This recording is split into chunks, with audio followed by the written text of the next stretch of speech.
Amén. Muy buenas tardes. Muy buenas tardes, buenas noches. ¿Cómo me les va? Bien. Bueno, me alegra. ¿Ya se saludó con alguien con que usted no haya venido el día de hoy? Eso es, salúdese, dígale: ay, ¿cómo está? Dios le bendiga, qué bendición.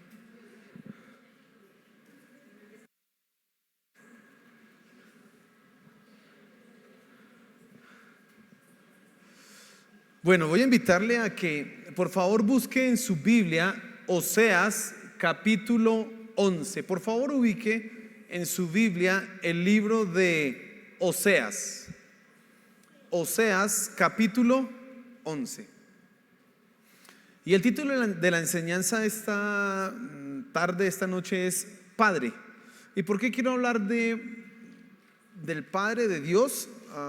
Pues porque el domingo hablamos del quinto mandamiento y terminaba yo en la reflexión final diciendo algo importante, y es que este quinto mandamiento nos enseña finalmente a adorar, a honrar a Dios como debe ser, porque si a alguien le corresponde el título de Padre, es a nuestro Dios.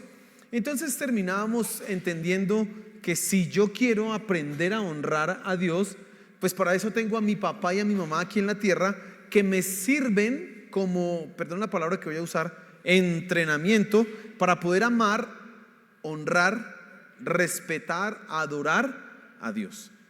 Entonces, ese quinto mandamiento tiene una aplicación profunda en mi vida de adoración.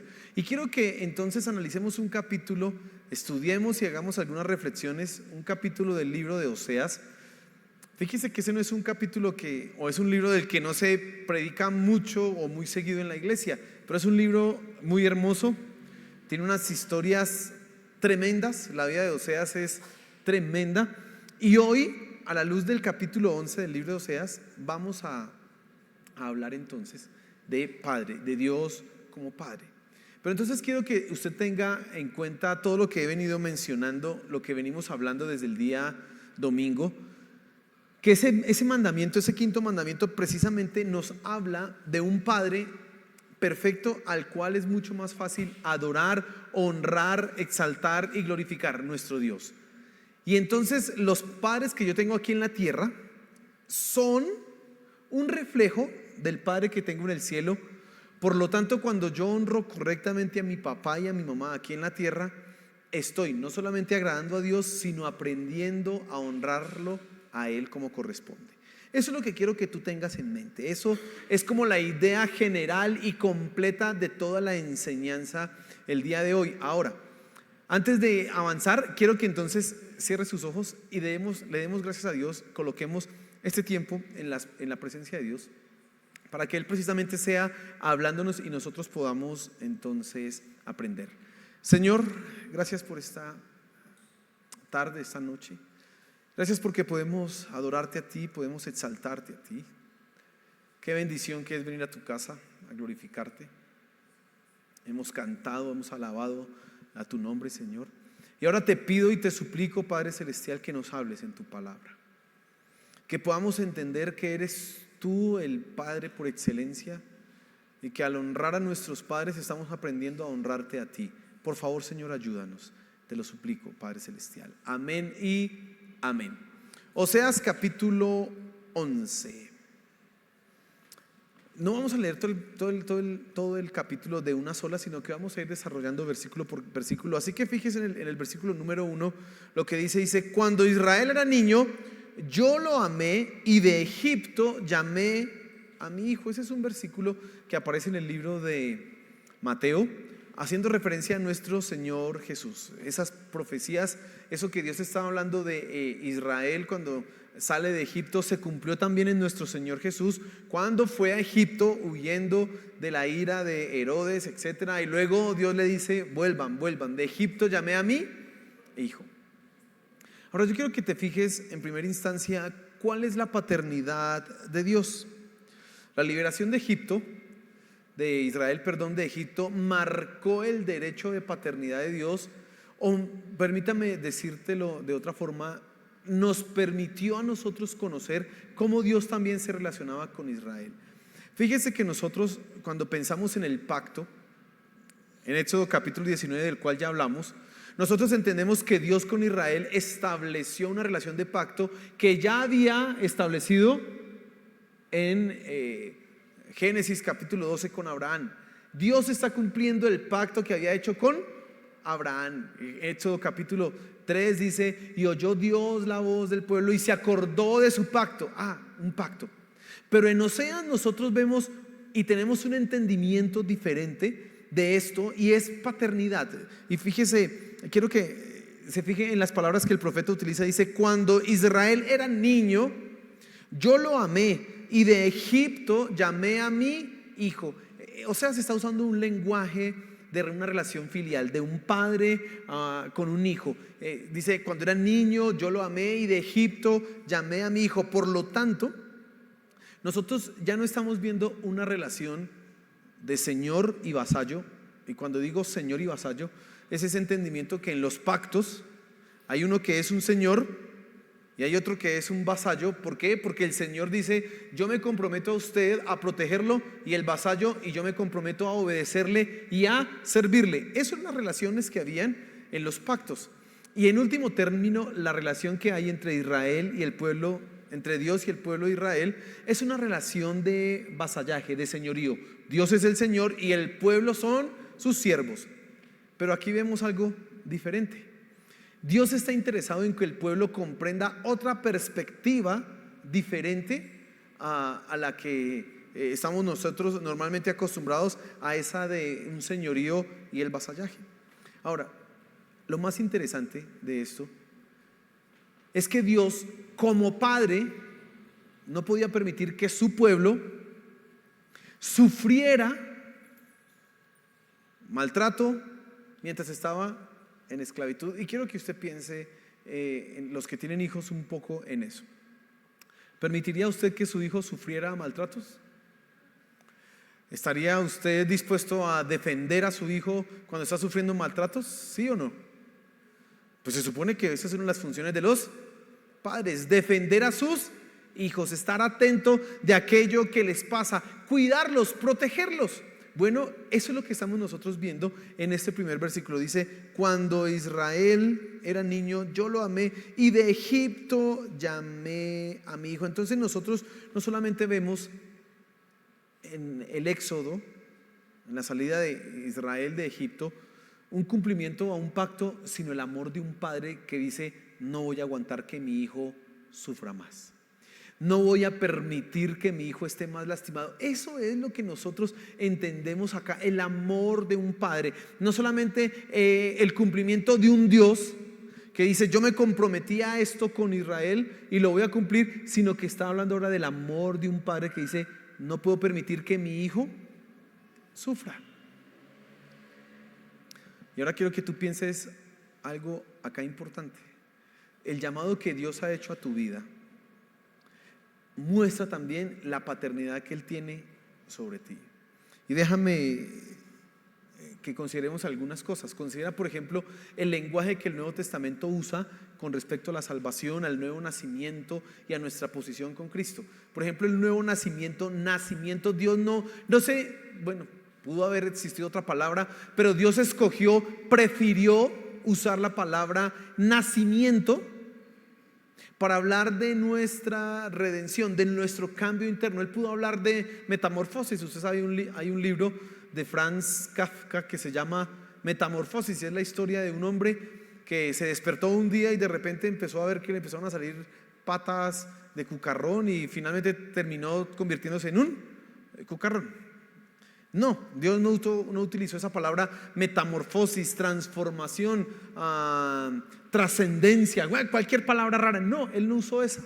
Él usó nuevo nacimiento. ¿Por qué? Porque el nuevo nacimiento nos habla precisamente de esa idea que nosotros tenemos en nuestra naturaleza y nuestra mente y corazón, de que un hijo es engendrado. Y dice Juan, por ejemplo, capítulo 3, que los que son nacidos de la carne, carne son, pero los que son nacidos del Espíritu son. Y dice: nadie puede entrar al reino de los cielos a menos que haya nacido del Espíritu. Juan capítulo 1 también nos dice que a los que han creído en Cristo Dios les dio potestad de ser hechos hijos de Dios. Dice, los cuales no nacen de voluntad humana, sino de voluntad de Dios. El llamado que Dios ha hecho a nosotros marca su paternidad sobre nosotros. A veces creo que no entendemos nosotros por qué llamamos a Dios Padre, pero fíjate en eso. El simple hecho del nacimiento ya nos da a entender que hay una relación de paternidad. Pero mira la posición. No somos llamados creyentes solamente, no somos llamados seguidores, aunque en la Biblia se nos dice discípulos, etcétera. En realidad la mejor palabra que nos describe en cuanto a la relación filial con Dios es hijos. Y vuelvo a repetir lo que dice Juan 1:12: a los que creen en Cristo les dio potestad de ser hechos hijos de Dios. No se nos ha llamado de otra manera, sino simplemente hijos. Somos hijos de Dios. Dice Efesios que nosotros somos coherederos con Cristo, es decir, somos hermanos, y esto es algo maravilloso, con Cristo. Por lo tanto, lo que recibe Cristo como herencia de su Padre, lo recibes tú y lo recibo yo. Todo lo que Dios ha hecho en tu vida finalmente nos lleva a ese entendimiento de que somos hijos de Dios. Y Romanos en el capítulo 8 dice que nosotros podemos clamar a Dios Abba Padre. ¿Por qué podemos clamar Abba Padre? Porque somos hijos de Dios, nacidos de nuevo, engendrados por el Espíritu Santo. Permítame usar esa palabra. Y entonces, si tú estás esta noche acá, al igual que Israel, que salió de Egipto de la esclavitud, tú también has sido llamado. También eras esclavo. ¿Cuál era nuestro Egipto? No era la esclavitud en el país literal Egipto, pero era la esclavitud al pecado, a la ignorancia. Era la esclavitud a vicios, la esclavitud a no saber qué hacer con tu vida, la esclavitud a un amo terriblemente malo, Satanás. Pero Dios te llamó. Tú también estabas sufriendo. Y déjeme decirle, mire, cuando usted está en el mundo, lo único que usted cosecha es sufrimiento. Lo único que usted cosecha es dolor. Lo único que usted atrae a su vida y a su corazón, a su familia, es dolor, sufrimiento, tragedia. Estábamos esclavizados, estábamos sufriendo, como que sin esperanza. No habían respuestas, no había solución, y Dios nos llamó.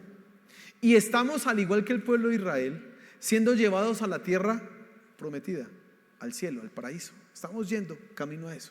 Ahora, yo estoy mencionando algunas cosas que no sé si usted está experimentando. Yo no sé si usted está experimentando realmente que fue liberado de la esclavitud. Si usted todavía está en esa misma condición de esclavo del pecado, de esclavo de vicios, que no encuentra paz ni tranquilidad, mire que la Biblia dice que nosotros los hijos de Dios tenemos paz, una paz que el mundo no entiende, que nosotros en medio del dolor, en medio de la tragedia tenemos esperanza y hallamos consuelo. Si eso es lo que tú no estás esperando, no estás experimentando, ¿qué es lo que los hijos de Dios vivimos?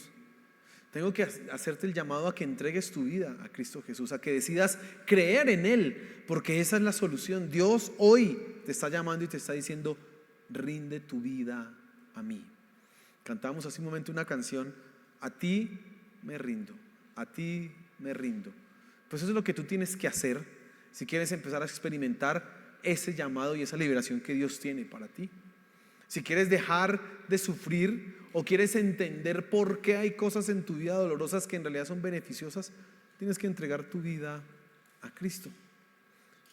Y entonces la paternidad de Dios se hace visible en Israel cuando lo saca de Egipto, pero se hace visible en ti cuando Él te ha rescatado, cuando Él te ha dicho: ven, yo quiero que tú seas salvo. Por eso somos hijos de Dios, amén. Ahora, miren lo que dice el versículo 2, y voy a leer hasta el versículo 4. Dice: cuanto más los llamaban los profetas, tanto más se alejaban de ellos. Seguían sacrificando a los Baales y quemando incienso a los ídolos. Sin embargo, yo enseñé a andar a Efraín Yo lo llevé en mis brazos, pero ellos no comprendieron que yo los sanaba. Con cuerdas humanas los conduje, con lazos de amor, y fui para ellos como quien alza el yugo de sobre sus quijadas. Me incliné y les di de comer. Qué palabras tan bonitas las que encontramos en este capítulo 11 con respecto a la relación de Dios como Padre con Israel. Dice: cuanto más lo llamaban los profetas, tanto más se alejaban. Más adelante dice: yo enseñé a andar a Efraín, yo lo llevé en mis brazos, con cuerdas humanas los conduje, con lazos de amor. Qué cosa tan bonita esto que encuentras tú acá. Y lo que yo quiero que tú te fijes es cómo Dios corrige, cómo Dios enseña. Si hay algo que deben hacer los padres con los hijos en cuanto a la educación, son dos cosas: uno, corregir, y otro, disciplinar. Ahora, ¿cómo se corrige? Enseñando. Y es lo que tú ves acá en estos versículos. Dios, por medio de los profetas, está diciéndole a Israel, a Efraín particularmente: oye, por aquí no es. Como un papá lo hace con su hijo. ¿Qué es lo que tú haces cuando tu hijo no está haciendo las cosas bien? Pues tú le enseñas. Tú paulatinamente le vas enseñando a tu hijo a coger el cubierto, a que se debe comer sin hacer reguero, desorden. Imagínese usted con un hijo de 15, 16 años que todavía haga un mugrero en la casa. Terrible, ¿cierto? No, pues uno dice: pues ¿qué pasó acá?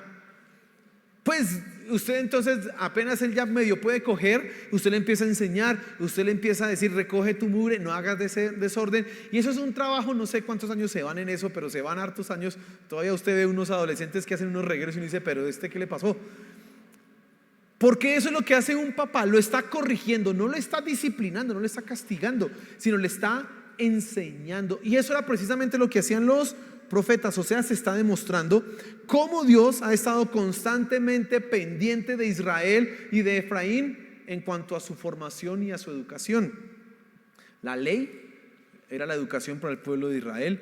Cada profeta, cada persona que estaba hablándole a Israel, era Dios enseñándole, diciéndole: oye, por aquí no andes, oye, que no te metas acá, oye, que no hagas esto, oye, ten cuidado con esto, corrige.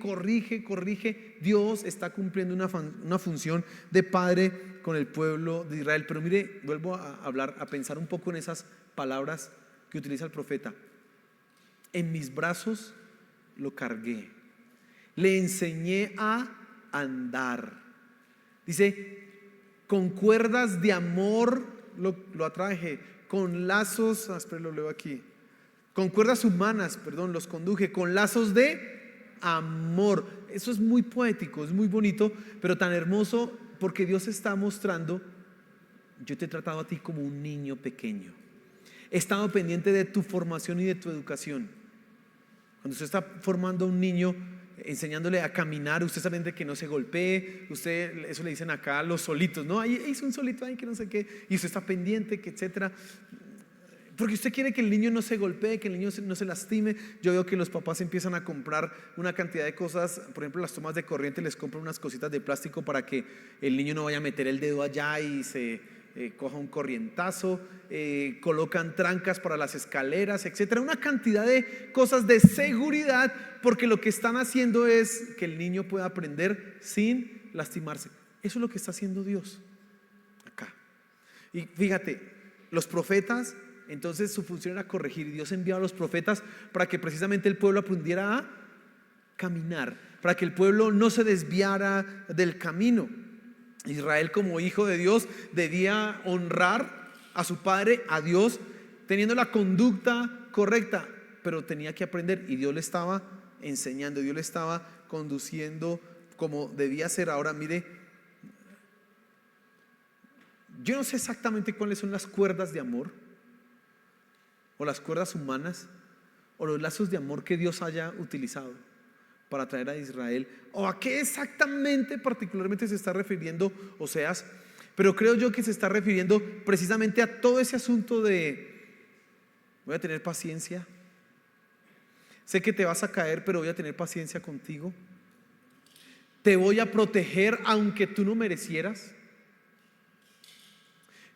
voy a hacer que tus líderes, los profetas, te hablen de tal manera que tú puedas entender. Esos son cuerdas humanas.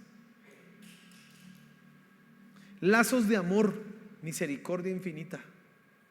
Mire, Dios se ha sometido, y esto es increíble, a limitar la justicia que Él tiene por su amor. Él la ha limitado, limitó bastante la justicia. Bueno, en Cristo la cobró completa, pero Él limitó porque está pensando: quiero formar a mi hijo, quiero llevarlo adelante, quiero que Él sea lo que debe ser.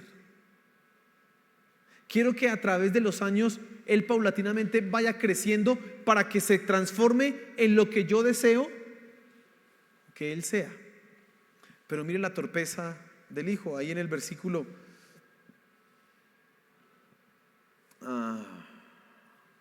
2 dice: cuanto más los llamaban los profetas, tanto más se alejaban de ellos. Seguían sacrificando a los Baales. Dice: yo les enseñé a andar, los llevé en mis brazos, pero ellos no comprendieron que yo los sanaba. Fíjese, Dios les enviaba la corrección y ellos seguían haciendo las cosas malas. Dios los protegía, Dios les enseñaba a andar, los cargaba en sus brazos y ellos no entendían que era Dios el que los estaba sanando. Qué torpeza que tiene este hijo Israel. Israel falló porque no comprendió lo que Dios hacía con ellos. De repente creyó que la misericordia de Dios, en medio de todas sus faltas, era que Dios no hacía nada, era que no iba a llegar nunca al castigo. De repente Israel empezó a pensar: Dios está en los cielos y usted lo encuentra en los profetas, y Dios no ve lo que yo hago en secreto, Dios no lo ve. Otros empezaron a decir: Dios no hace justicia. Otros criticaron: los pecados de los padres nos los cobran a nosotros. Empezaron a hablar en contra de Dios porque no entendieron el amor, la misericordia y la justicia de Dios. Torpe era Israel. Ahora, volvamos a pensar en nosotros. Hoy ya no hay profetas. Hoy tú ya no ves un profeta acá. Pero tú me escuchas a mí predicar y hablar. O tú escuches a muchos predicadores y ellos están haciendo la función de los profetas. Te están llevando la palabra de Dios, como ese padre que está diciéndole a su hijo, que le está enseñando y le está diciendo: hijo, no es por allá, es por acá. Usted no está experimentando la disciplina de Dios, usted está escuchando lo que Dios le está diciendo: quiero que hagas esto, quiero que hagas aquello, quiero que vayas por este camino, quiero que vayas por esta senda. Dios está hablando, y la pregunta que yo tendría que hacerte en este punto es que tú eres consciente de que todo lo que escuchas es la corrección y enseñanza de Dios para tu vida. ¿Eres consciente de eso?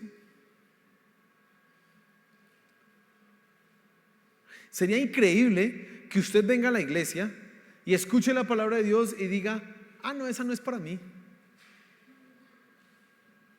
Sería increíble que usted pensara que todo lo que se menciona en la congregación, o una gran parte de lo que se menciona en la congregación, o un pedacito, no, esa no me toca a mí. Hoy la predicación es de los padres, y los jóvenes hoy están pensando: eso a mí qué me interesa. Cuando yo tenga hijos de pronto me toca. O cuando Dios está hablando al matrimonio, entonces: como yo estoy soltero, eso a mí no me corresponde. No. Presta atención, porque Dios está enseñándote antes de que llegues a esos puntos a hacer lo que debes hacer. Ahora, ¿qué pasa cuando el hijo es torpe y no entiende y no escucha la voz de Dios? Mire lo que dice el versículo 5: no volverán a la tierra de Egipto, sino que Asiria será su rey, porque rehusaron volver a mí. La espada girará contra sus ciudades, destruirá sus cerrojos y los consumirá por causa de sus intrigas. Pues mi pueblo se mantiene infiel contra mí, aunque ellos lo llaman para que se vuelva al Altísimo, ninguno le exalta. Disciplina. Lo tercero que quiero que te fijes es la disciplina del Padre, la disciplina de Dios. Él te ha llamado para que seas el hijo. Él te enseña para que tú corrijas su camino. Pero si eres tan torpe que no haces lo que debes hacer, pues viene la disciplina. Y es precisamente lo que está anticipando aquí Oseas. Oseas se cree que es los eruditos dicen que él profetiza en el siglo VIII, es decir, 750 antes de Cristo, más o menos, hasta el 690, una cosa así aproximadamente. Y él está diciendo: como ustedes no quieren escuchar lo que yo les digo, tranquilos que no van a volver a Egipto. Yo creo que el pueblo dijo: ay, bueno, Asiria va a ser su rey. ¿Saben? En el año 722, un rey, Tiglat-Pilneser, deportó a todo Efraín y a todo Israel. Dejó de existir el reino de Israel, desapareció. Todos fueron llevados a habitar en otras ciudades, en otros pueblos, en otras naciones, y como tal la nación dejó de existir porque no quisieron escuchar la voz de Dios. Eso es lo que tú ves en esos versículos. O sea, él está diciendo: como ustedes no me escuchan, yo soy su padre, ustedes no me honran, no me escuchan lo que les estoy enseñando. Bueno, mi mamá decía algo cuando nosotros éramos un poco necios en la casa. Decía: cuando la cola quiere juguete, ella misma lo pide. Así me decía mi mamá. Y ya uno cuando escuchaba eso era como que estaban así desengatillando la correa, uno como que ya, porque a veces uno como que se pone, como que ya no le entra con palabras, como que ya el consejo, como que ya no, entonces bueno, como que no le gustan las buenas, tocó entonces un correazo a ver si así nos decía mi mamá. Y es exactamente lo mismo que Dios le está diciendo a Israel: usted no quiere por las buenas. Egipto, muy chévere, lo saqué de allá hace tanto tiempo, ahora su rey va a ser Asiria. ¿Sabe, hermano? La paternidad de Dios con Israel implicaba el derecho a castigarlo, pero también implica contigo el mismo derecho. Ahorita en la alabanza Fanny leía un versículo en Proverbios que está mencionado en el libro de Hebreos. Se lo voy a leer para que escuche. Hebreos capítulo 12. Voy a leer varios versículos, usted solamente preste atención a esto. Dice: ya habéis olvidado la exhortación que como a hijos se os dirige, diciendo: hijo mío, no menosprecies la disciplina del Señor, ni desmayes cuando eres reprendido por él, porque el Señor al que ama disciplina y azota a todo el que recibe por hijo. En Proverbios está hablando del papá que castiga al hijo. En Hebreos, Dios está hablando, el autor del libro de Hebreos, está hablando de Dios que disciplina a sus hijos, a los creyentes.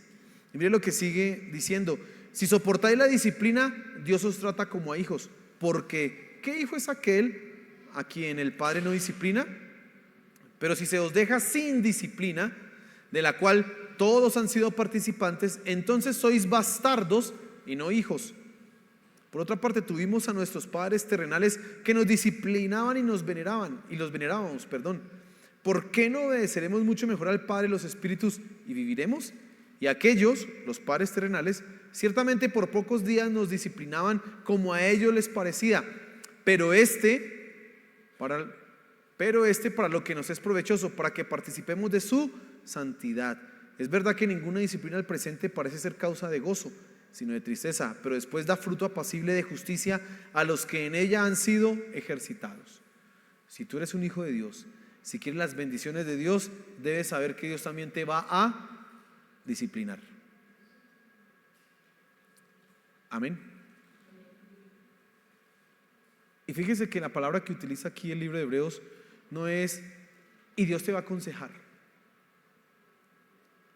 y Dios te va a cuchichear. Dice: te va a azotar. Te va a azotar. Esa palabra es dura, porque un azote duro. Pero la paternidad de Dios implica eso. Claro, que Él te salva, te rescata, te libera, pero te corrige y te enseña. Y además te disciplina si no quieres entender. Y quiero que usted sea muy consciente de eso. Pero no es eso lo único que se queda acá. Quiero que mire el amor del Padre. Y fíjese acá el versículo 8. Eso también es hermoso. Dice: ¿cómo podré abandonarte, Efraín? ¿Cómo podré entregarte, Israel? ¿Cómo podré hacerte como a Adma? ¿Cómo podré tratarte como a Zeboín? Mi corazón se conmueve dentro de mí, se enciende toda mi compasión. No ejecutaré el furor de mi ira, no volveré a destruir a Efraín, porque yo soy Dios y no hombre, el santo en medio de ti, y no vendré con furor. En pos del Señor caminarán, Él rugirá como un león, ciertamente Él rugirá, y sus hijos vendrán temblando desde el occidente. De Egipto vendrán temblando como aves, y de la tierra de Asiria como palomas, y yo los estableceré en sus casas, declara el Señor. Efraín me rodea de mentiras y de engaño la casa de Israel. Judá todavía anda lejos de Dios y del santo que es fiel. Ahí termina el capítulo 11. Pero mire el amor del Padre. Él enseña, Él disciplina, pero en medio de eso aparecen las palabras de esperanza. Porque lo que se viene para Israel es duro, es la deportación, es la desaparición de un reino. Ya no van a tener la independencia. Samaria ya no va a ser más de Israel, ahora va a ser poblado por gente de diferentes naciones, de diferentes lugares. Pero Dios dice: te voy a tratar a ti como a Adma y como a Seboín. ¿Qué son esos sitios? Parece ser, según Deuteronomio, que cuando Dios destruyó a Sodoma y a Gomorra, también al lado estaban pueblos que se llamaban Adma y Seboín, y también fueron castigados por Dios. Y Dios está recordando eso. ¿Ustedes creen que yo los voy a tratar como a Adma, como a Seboín? ¿Ustedes creen que yo los voy a abandonar completamente? Aunque los voy a castigar duro, no me olvidaré de ustedes. Y mire, dice acá el versículo 8, una parte que es muy hermosa: mi corazón se conmueve dentro de mí, se enciende toda mi compasión. Qué maravilla que es el amor del Padre. En medio de que Israel era un infiel, completamente infiel, Dios le está diciendo: te voy a castigar porque te lo mereces, pero no te voy a destruir. ¿Por qué no te voy a destruir? Porque eres mi hijo. Y es la misma función que hace un padre que es responsable y que entiende la autoridad y que entiende el privilegio que tiene de disciplinar a sus hijos, que entonces los disciplina para su bien, aunque les cause dolor. Aunque, como leíamos en el libro de Hebreos, esa disciplina sea dolorosa, al final el Padre sabe que es para el bien del Hijo. Y pues Dios está manifestando exactamente esta misma verdad. Dice: he de destruirte. No, así que hay una esperanza para Israel.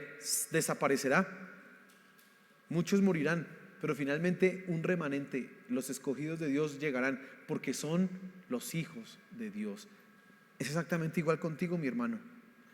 Mira, si nosotros seguimos firmes y podemos pararnos acá hoy y seguir adelante, es porque Dios, en su infinita misericordia, nos permite seguir adelante. No porque cumplamos todas las expectativas y cosas que debamos cumplir, no, es porque Dios, en su infinito amor, ha limitado su castigo para con nosotros y lo ha expresado completamente en Cristo. Y por eso estamos acá. Y no solamente ese castigo es a nivel absoluto, sino que también es un castigo en las cosas que hacemos, pequeñas. ¿Cuántas consecuencias nosotros cargamos por nuestros simples errores que Dios permite que experimentemos? Dios podría quitar todas las consecuencias de nuestros errores, de nuestros fracasos. Dios podría. En algún momento en que tú hayas ofendido a alguien y que le hayas lastimado el corazón, Dios podría fácilmente hacer que eso se olvidara en el corazón de esa persona. Pero no. ¿Por qué no? Porque Él sabe eso que Él va a experimentar. El hecho de tener que ir a pedir perdón, el hecho de ir a tener que buscar otra vez a ganarse la confianza, restaurar la relación, será beneficioso para Él, aunque sea difícil. Dios podría, cuando la embarramos con las cosas económicas, quitar las consecuencias. No podría, claro, pero nos permite que las experimentemos como un castigo para que aprendamos y corrijamos nuestro andar. Y podemos durante muchos años experimentar escasez por un error, por dos errores, pero Dios dice: aprende. Eso no significa que Dios no te ame, pero aprende. Dios podía hacer que un hombre que fue infiel a su esposa y que dejó embarazada a la otra, de repente no quedara embarazada y que todo se olvidara. Pero muchas veces sucede lo que ese hombre después está totalmente arrepentido, porque tiene que experimentar en carne lo que hizo y tiene que aprender. Pero eso no significa que el amor de Dios no esté ahí, porque Él dice: mi corazón se conmueve, pero necesitas aprender, necesitas entender lo que hiciste. Te voy a disciplinar, pero vas a avanzar. Hermano, la paternidad de Dios entonces para con Israel y para con nosotros es evidente. No es algo que nosotros pasemos así como muy simple. Y quiero que piense un momento en esto. El quinto mandamiento nos ordena a nosotros honrar a nuestros padres que son imperfectos, que se equivocan,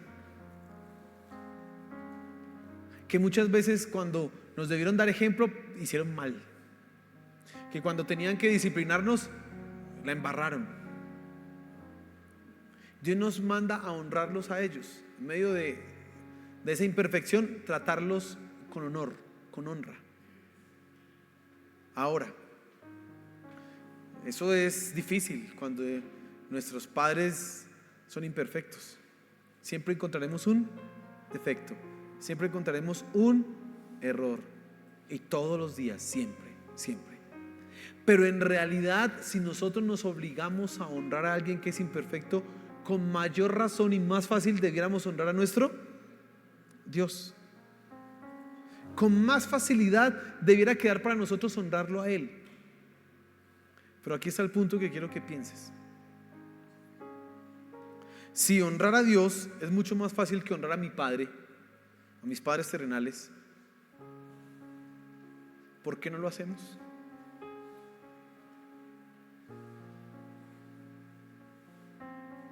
Porque honrar a Dios,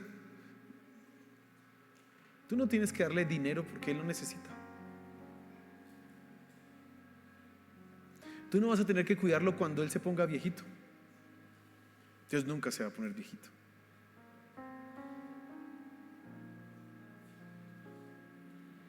Tú tienes que agradecerle, pero ese agradecimiento a Dios no le quita ni le pone. Entonces honrar a Dios como Padre es un llamado a que tú lo coloques a Él en el primer lugar de tu vida. Pero ¿cómo lo colocamos? ¿Cómo de fácil lo colocamos a Él de segundo lugar? Aunque es el Padre perfecto. Aún colocamos a nuestros padres imperfectos por encima del Padre perfecto, faltando a la honra que le corresponde a nuestro Señor. Aún hacemos eso. Y por cosas más triviales como el dinero, o como el trabajo, o como el entretenimiento, las películas, o el sueño.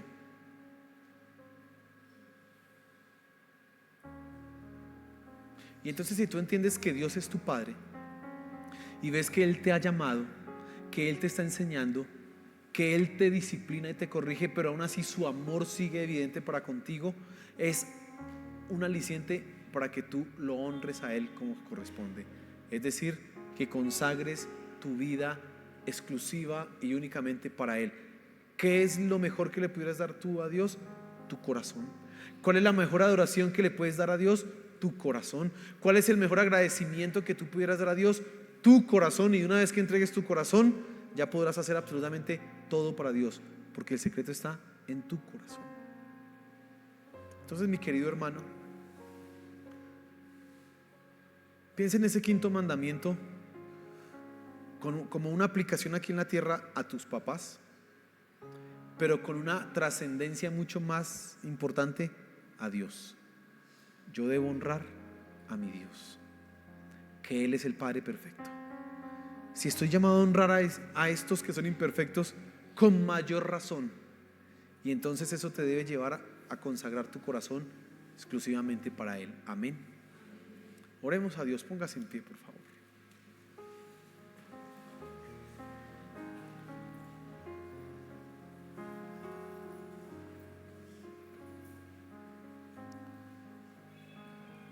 Señor, aquí estamos. Aquí estamos ante ti. Ante ti, Padre Celestial. Ante ti, nuestro Padre.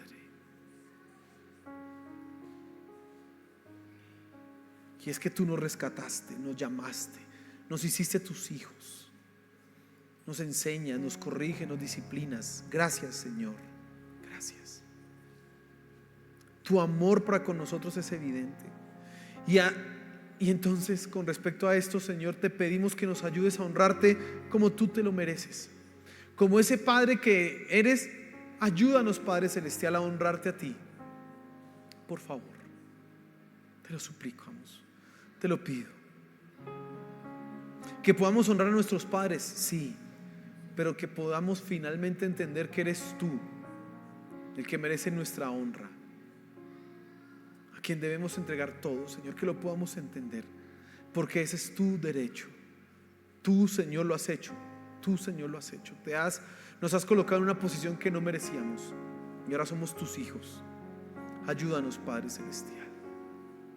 Mira, si tú no eres un hijo de Dios, este es el momento para que rindas tu corazón a Él y le digas: yo quiero ser tu hijo, recíbeme, yo quiero ser tu hijo. Yo creo que Jesucristo vivió, murió en la cruz del Calvario por mis pecados y resucitó. Confiesa eso con tus labios, con todo tu corazón y sinceridad, confiésalo. Y ya entonces empezarás a ser parte de la familia de Dios, de los hijos de Dios. Señor, aquí estamos.